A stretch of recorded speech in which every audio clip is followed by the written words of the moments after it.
Hey everyone, this is Corey with Xbox Tavern with another review. This time I'm taking a look at Gloomhaven, the very highly rated board game turned digital. So this game's been out for a couple of years on PC and it's finally made its way to consoles, and I have had a chance to play it out on Xbox. Now, I've never played Gloomhaven myself, but I have seen it and was curious about it. And coming into the digital world, they're able to do so much more with teaching you the game. This game in real life, I believe, has like a 90-page rule book. So they have taken that, thrown it into a very streamlined tutorial system that took me several hours to get through, and then it just throws you into the game. Now, this is a turn-based strategy game where you are taking a deck of cards for a character, and you're going to have to manage which cards you play at any given time. Now, I could go in of some of the rules of Gloomhaven. Like I said, this is a very complex system here, so I'm just going to hit some high-level points to it because it is a lot. Once you have your deck of cards for your character, you'll pick two cards. Depending on which card you pick will determine the order that character plays in the round. And each card will have two different actions, and you have to pick one, the top or the bottom action, and whatever you pick, you're going to have to pick the opposite on the other card. So there is a lot of strategy going on just to determine your play order for that character and which actions you can use. Once you use the action, whether you use the action or not, because you do have the option of skipping some of it, your card is going to be discarded. And once you're out of cards, you will then have to take a rest. There's long rest and short rest, and they do different things.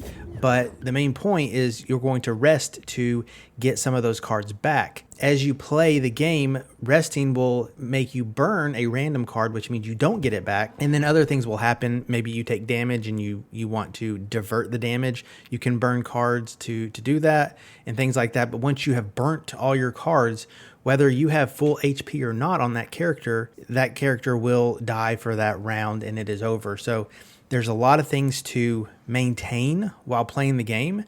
And then you want to extrapolate that out probably by 3 times, because you will get several characters on your team in your guild going on these expeditions, on these quests, and it is a lot to manage. So there is a ton of not only strategy that goes into this to get good, but you need to really sink your teeth into it, learn the decks and how they best play together, and figure out what their strengths are, because the characters themselves have different move sets and they specialize in doing different things. Maybe one is a better ranged character, one is going to take care of disarming traps and things like that. And you're going to go on different quests or scenarios and do these different battles as you go through the different modes of the game, which happen to be campaign mode, which consists of almost 100 different scenarios that are directly related to the physical board game. Right from that rule set, they have taken it and putting it into the game, and that's what you're going to be playing in that scenario. Or you're going to be playing Guildmaster mode, where it's a digital only version of the game, and there are different rules that you can modify for that, and it's a lot easier of a time. The traditional campaign mode takes character retirement into play. Once they have hit a certain goal, that character can retire, as far as I know, and you don't use that character anymore, and you bring in another character and do things like that and go on to play the campaign. If this sounds like a lot to take in, it absolutely is. For me, personally, it was overwhelming, and even as somebody who has played some complex board games to an extent, I don't think I've played anything as complex as Gloomhaven, nowhere near it, and I think it showed in this digital game. Besides being complex and really hard to master, because this will take, I think, really a lot of hours to really sink your teeth into and get into, it's really slow, and that's probably ties back to the board game. I would imagine those rounds are very methodical and they take time. And for me, my experience with the digital version was exactly the same. The tutorials, quests, or scenarios took me, like I said, several hours to do. Playing the main game, each quest, like I'm talking early level scenarios, were taking me like 30 minutes to do when there was only 6, 7, maybe up to 10 enemies that I had to deal with. And so in between all of that, you have some narration going on, and you're traveling to different cities, and you might have come across a choice that you have to pick. So if you're really reading all of the text and the dialogue and getting into it, learning about your characters, like it's going to take some time to get really rolling. In my 10 to a dozen hours of playing it, I never got that itch to really want to go back, which is kind of unfortunate because I was really looking forward to this game. But that really comes back on to me and not the way the game plays. I think it is a really, really good digital adaptation for a complex physical game. And it seems to me to be a really good alternative to that physical game.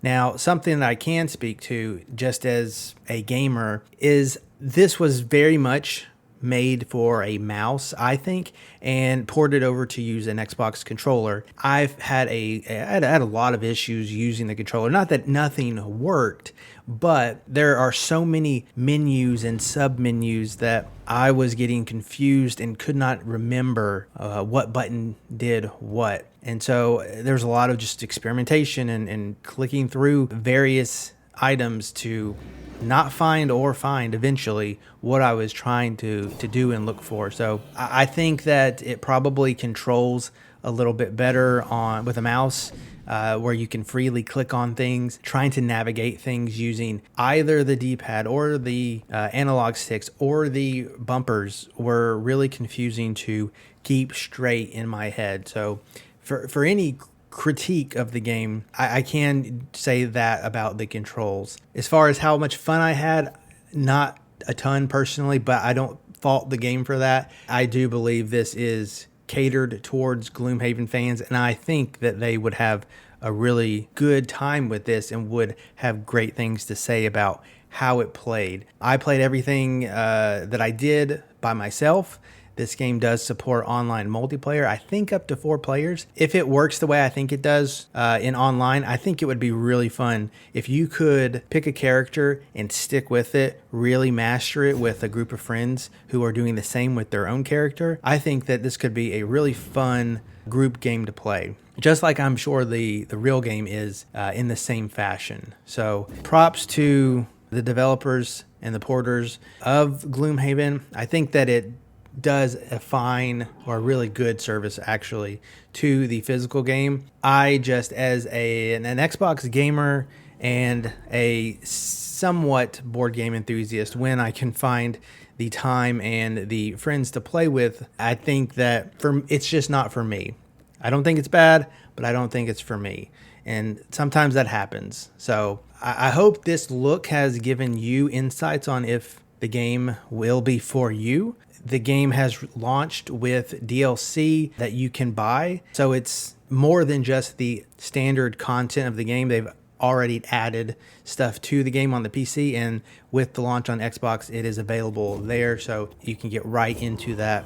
And like I said, there is this digital only mode for Gloomhaven called Guildmaster. So if you're a Gloomhaven expert, that may be something to look into as well, that to entice you to play the digital game. So if you aren't already on xboxtavern.com, be sure to go there. I'll have the score for this game, and you can check out another review that we put up each and every week over there. So that'll do it for me. I hope to see you in the next one.